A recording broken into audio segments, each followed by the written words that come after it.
POCSO കേസുകൾക്കകത്ത് എന്താണ്, അതിജീവിത കയറി മൊഴി കൊടുക്കുന്നു, അപ്പോൾ ഒരു എവിഡൻസും ഉണ്ട്, പ്രതിയെ ഉടനെ ചിലതിനകത്തൊക്കെ 170 വർഷമൊക്കെ ശിക്ഷിച്ചു എന്നൊക്കെ നമ്മൾ കാണുമ്പം എന്താണിത്? അത് നിയമത്തിൻ്റെ, നമ്മുടെ നാട്ടിലെ രാഷ്ട്രീയ പ്രവർത്തകർ ഉൾപ്പെടുന്ന ലെജിസ്ലേച്ചേഴ്സ് ഇതിനെക്കുറിച്ച് കുറച്ചുകൂടെ ഗൗരവത്തോടെ ചിന്തിക്കേണ്ടതാണ്. കാരണം ഇതിൻ്റെ ഈ ഏജ് ലിമിറ്റ് മാറ്റേണ്ടതാണ്.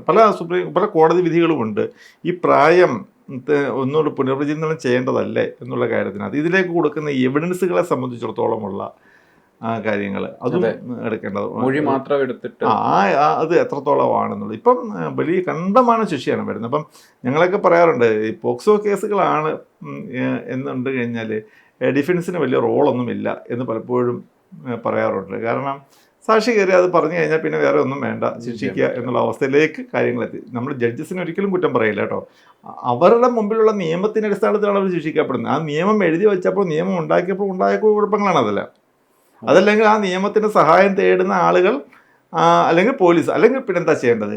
കൃത്യമായ രീതിയിലുള്ള അന്വേഷണം നടത്തി വേണം. പക്ഷെ ഇവിടെ പോലീസിൻ്റെയും ചില മൂക്കേറുണ്ട്. എന്താണെന്ന് വെച്ചാൽ, ഒരു അതിജീവിതം നൽകുന്ന മൊഴി അടിസ്ഥാനത്തിൽ കേസെടുത്തില്ലെങ്കിൽ പോലീസിനാണ് പിന്നീട് തലവേദന വരുന്നത്, പോലീസിനെതിരേക്ക് തിരിയും. അപ്പോൾ സ്വാഭാവികമായി അവരെന്ത് ചെയ്യും? അവരോട് തന്നെ അത് കേസാക്കി എടുക്കാൻ അവർ നോക്കും. അവർ ആ കോടതി തീരുമാനിച്ചോട്ടെ എന്ന് പറയും. അനുഭവിക്കേണ്ടി വരുന്നത് സാധാരണ ആൾക്കാർ.